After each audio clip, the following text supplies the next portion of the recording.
All right, continuing on with our portrait. Let's go to our camera, go back to our camera here.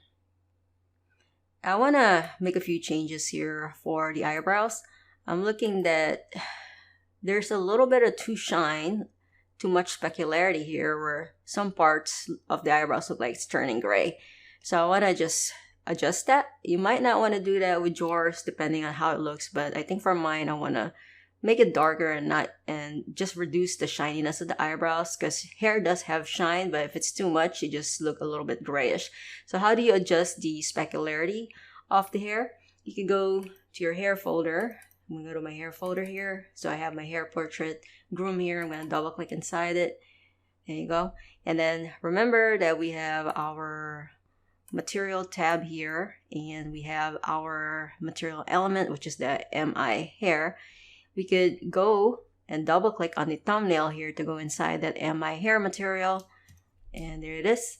I'm going to go ahead and drag this to the right so we could see what's happening as we adjust the properties here. So the property that we could adjust to reduce the shininess of the hair is going to be the roughness, the specs here. The roughness, remember, is going to be how tight the highlights are. And the specularity is just the overall shine of our hair. I'm going to go ahead and just enlarge this so you can see better what's going on. Okay, so I'm going to go ahead and there you go. All right, and I'm going to go to I'm going to start with the spec 0 here. I'm going to go ahead and hold the shift key and I'm going to go left click and drag it to the left. And I'm going to go to my spec 1 and drag it to the left also. And you could see what's happening. You know, you could see that it's starting to get, if I move it, drag it all the way to the right, the number, if you make it higher, you can see more of that shine. Drag it down, not as much. So I think I'm going to set to 0.03. And this one I'm going to set to 0.05. Alright, so we got a little shininess, but not too much. I think this is perfect. So don't forget to save this. I'm going to go and save it. And I'm just going to go ahead and exit that out. And I'm just going to move this up right here. Okay, and let's go. I'm happy with this here, with this lighting. And I'm going to go back to my perspective and click on this icon right here. I'm going to go ahead and drag this down. And we could go and make a full render of our character also. So how do you create a full render of this? And I want to be able to create a full render of him posing. So what I'm going to do is I'm going to go ahead and just go to my third person folder here. And remember, we have the blueprint, the BP underscore third person, where we're able to drag this on our downtown environment. And we were able to move our character around, navigate the character around in the scene, have him walk, run. So this BP third person, we can just use this as an element for us to render. So we could go ahead and I don't want to just click and drag it to the scene. I want to make a copy of this first. So I'm going to right click and just duplicate that. I'm going to call it BP underscore portrait. And I'm going to put third person. Why not? You know why it's too long. I'm so indecisive. I'm going to leave it like that. BP portrait is fine. Okay. And then we could go ahead and just drag it onto our scene. I'm going to click and drag it here. And I'm going to go ahead and set it to the location to 000 right away. There you go. And I could just go ahead and move this to the left. Okay. And move this up.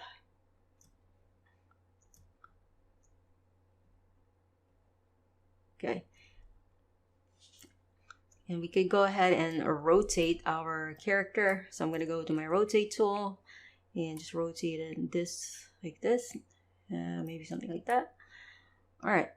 And I think that this camera, of course, we don't need that camera right here. So we could double click inside our duplicated third person. Make sure you don't manipulate the original one because this is the one that's in our downtown west scene. So choose the one that you made a copy of and you could double click inside it. And I'm going to go and maximize this. Go to viewport and we could just delete the camera here, which is the follow camera right there. I'm going to go and delete that, compile and save. And I'm gonna go and X that out. Okay, so we don't see the camera there. Now I'm gonna go and move it all the way to the left. Okay, if you want, you could go ahead and create a new level for your full body. It's up to you, but I think I'm just gonna make it all in one scene. It's gonna be a lot easier. And I'm gonna go and scale this up, the background. So we could use this also for our character, for our full body. And we can make a copy of our light. I'm gonna duplicate the main light first. I'm gonna hold the Alt key and duplicate that. All right. And I think the attenuation, it might be a little too much. If you see an X near your light, that's because you have lights that are intersecting each other. So if you see that the attenuation here is way too large, you might want to bring that down, which I think I could do. So I'm going to go ahead and select each of my light here. And I'm going to go to my properties here for the attenuation radius. Maybe I could set this to maybe 500. Doesn't have to be that big. Maybe 300. Let me set it 300. Okay. And I'm going to go to this one and set this one, the attenuation radius, to 300. And I'm going to go and make a copy of this light. I'm going to hold the Alt key and just duplicate that. You see how, since the attenuation radius is too large and intersecting this light, you see how it's just have an X now. So just go to the attenuation radius and tone that down. I'm going to set this to 100. So now, since I brought down the attenuation, you don't see the X anymore.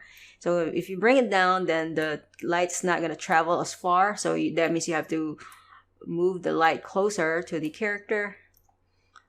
Or you could crank up the intensity of the light. Okay, so I think that's great.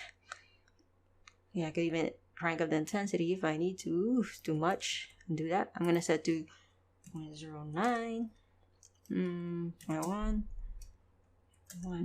0.5, maybe 0.3. Okay, so maybe something like that. And maybe move it up. Yeah, something like that. Okay, and I want to go ahead and make a copy of the fill light. I'm going to select this fill light right here. You can see the attenuation, and once again, it's too large. So I think I'm going to tone that down. I'm going to set this to 300. Maybe even lower, 200. There you go. And I'm going to make a copy of this, hold the Alt key and duplicate that and put it right here. Okay. And maybe I could increase the intensity slightly. Ooh, too much. Maybe 0.1. 0.05. 0.03. And I'm gonna go, you don't want the intensity to be too much because that's only to get rid of the shadow. So you're gonna lose the feel and the mood of the lighting, and the fill light's way too much. There you go. Maybe 0.05. And maybe I could go and bring it down.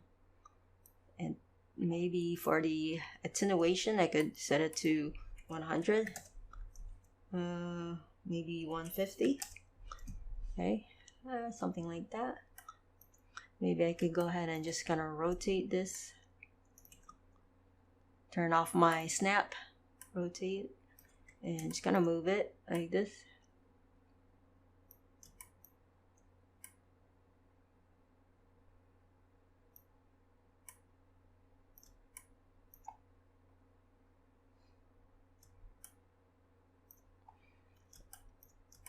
I want to have a little bit more of the pants showing, so I'm going to move it to the left. Yeah, something like that. So I want to see the details of the pants. And I'm going to go back to my fill light here and bring this down to 0.004. There you go. Alright, and I'm going to go ahead and make a copy of this plane. Turn on my snap and hold the Alt key and duplicate that. Alright, and I'm just going to go ahead and move it down so it looks like he's stepping on something. And I'm going to go ahead and make a camera copy. I'm going to copy this camera, and you're not going to be able to make a copy of this if it's locked. So go ahead and right click and unlock it. Transform and unlock the camera. Okay, and I'm going to go ahead and just duplicate this. yeah, duplicate this here, hold the Alt key and hold the Alt key and duplicate it. There you go. And I'm gonna go ahead and just move it back. Move it here. And I'm gonna go to my second camera and then just adjust it through here.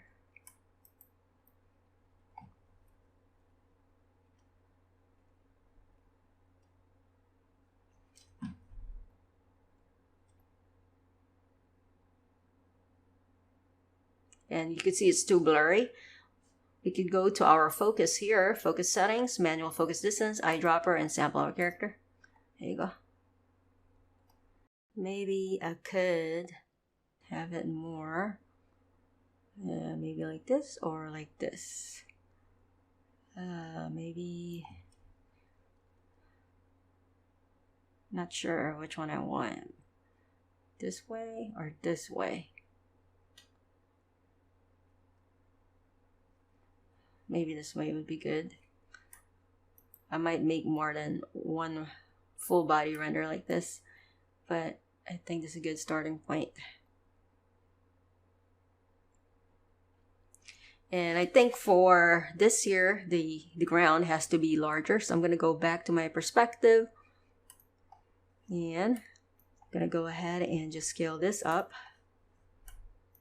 Or just going to move it forward like that. Okay, and I'm going to go back to my camera too. All right, that's great. I'm going to lock this camera. There you go.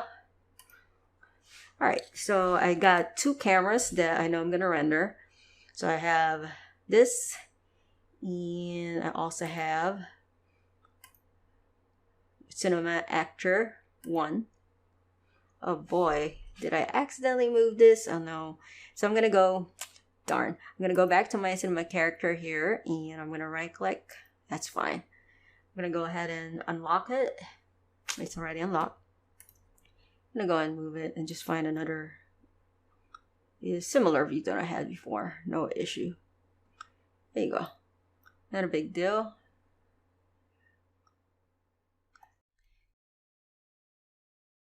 Takes time to get used to navigating in Unreal. You could also navigate in Unreal by just using the arrow keys on your keyboard, whichever you prefer. You could also select the character and just make it easier to just kind of navigate.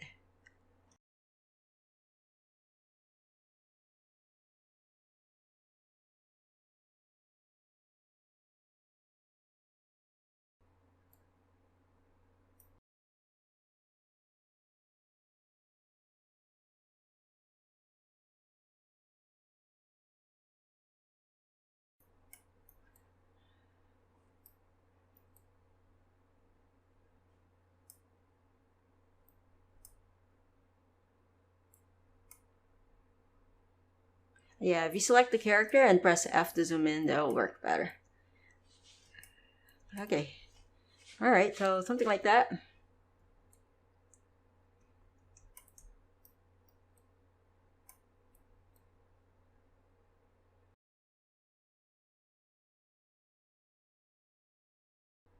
Trying to find the right view.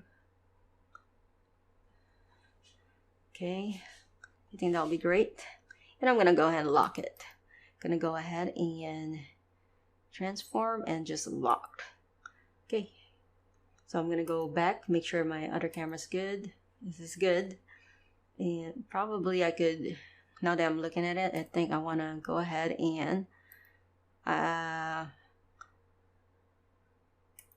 move it up slightly. There you go. Maybe kind of more this way. Or maybe this way. Yeah, I think I kind of like this view better.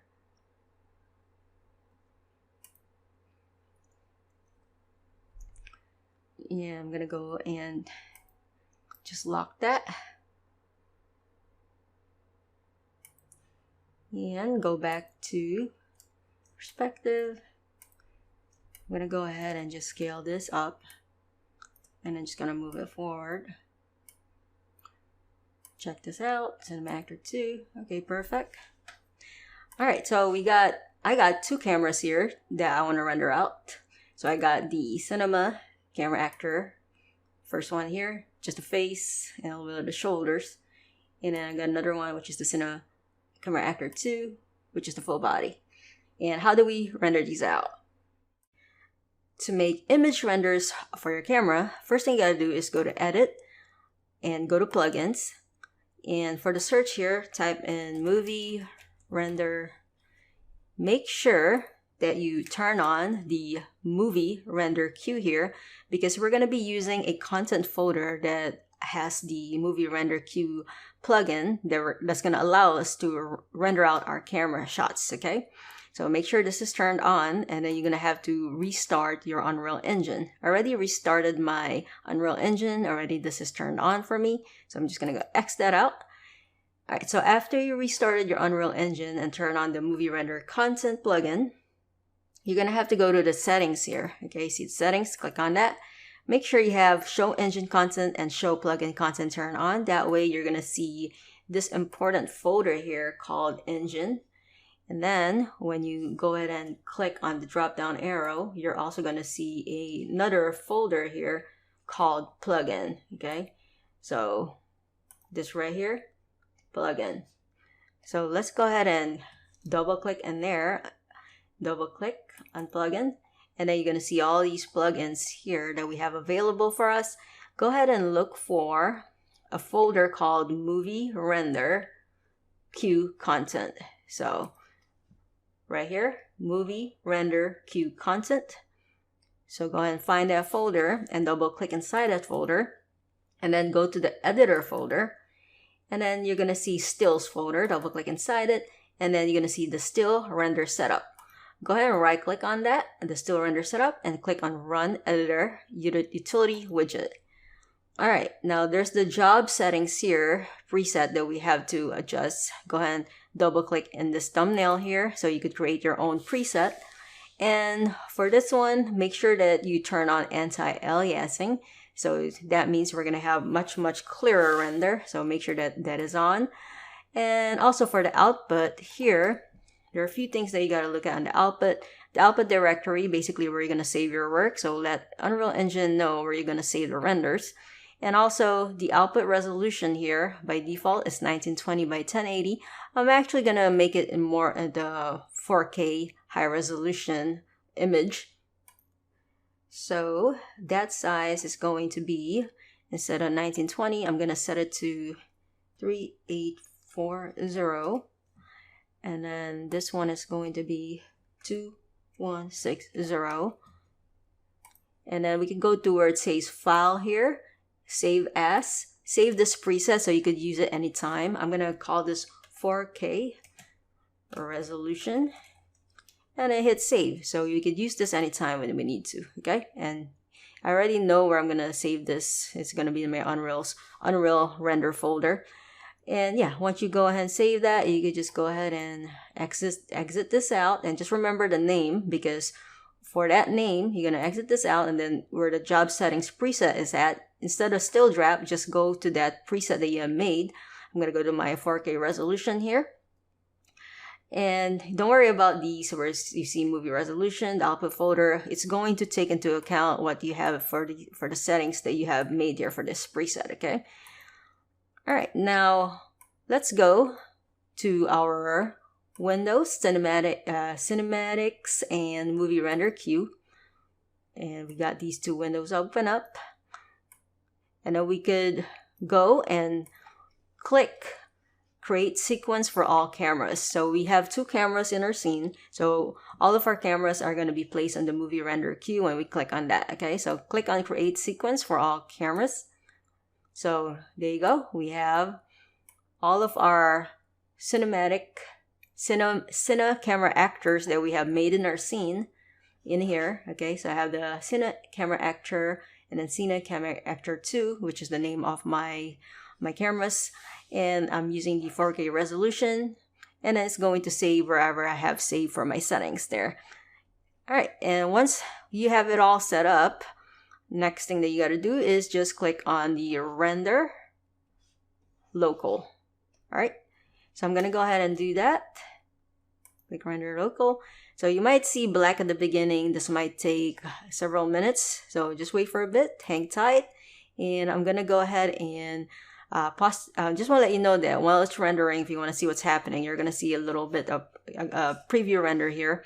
And once it's all done, it's going to turn from an initialize. You're gonna see that it's gonna save, I think, finish. All right. But yeah, just wait for a bit, and I'll get back to you guys once everything is done and once all rendered. Just be patient.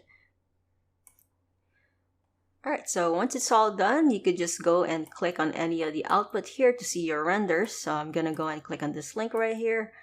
And there you go. This is where I had saved it. And there you go. So in this video, guys, in this course, we've learned how to create a character from scratch, how to sculpt it, how to texture it, how to create normal maps, texture maps, and also we have learned how to put our character that we have built in Blender and put it inside a game engine to have it move around in its own environment. And also we're able to create some nice render shots that we could put on our portfolio. And I hope that you guys learned a lot from this, and I hope to see you guys in the next Victory 3D tutorial.